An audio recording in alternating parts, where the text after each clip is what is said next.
Well, I know you're having a good day. I'm going to stay focused on the road here, but I want to share with you some things. You know, this is the question. What is God calling you? In Romans chapter 4, verses 17, he's talking about Abraham, and he says that he had made him a father of many nations.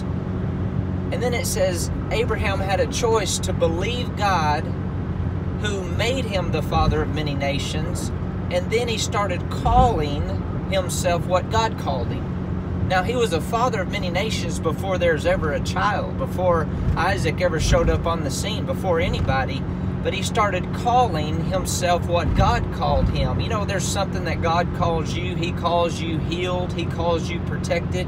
He calls you blessed. He calls you forgiven. Now, in Judges chapter 6, you have the story of Gideon, where God shows up and he calls him mighty man of valor. And when you look at that in the Hebrew language, it means, Gideon, I see you as a mighty man of valor, a man of resources, a man of lots of men, an army, a champion, a wealthy man. This is the way that I see you, a victorious man. But then Gideon starts telling God that he was weak and he was the least and that he couldn't do it.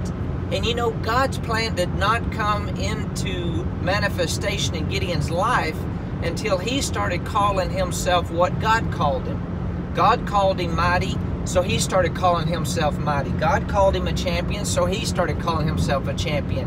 What is God calling you? God is calling you protected. God is calling you an overcomer. God is calling you safe. God is calling you redeemed from the power of darkness. God is calling you, but in order for it to manifest in the natural, we've got to call ourselves the same thing God calls us. So what have you been calling yourself? Look into God's Word and start calling yourself what God calls you, and that's a victorious warrior. Keep growing, keep going. God bless you guys.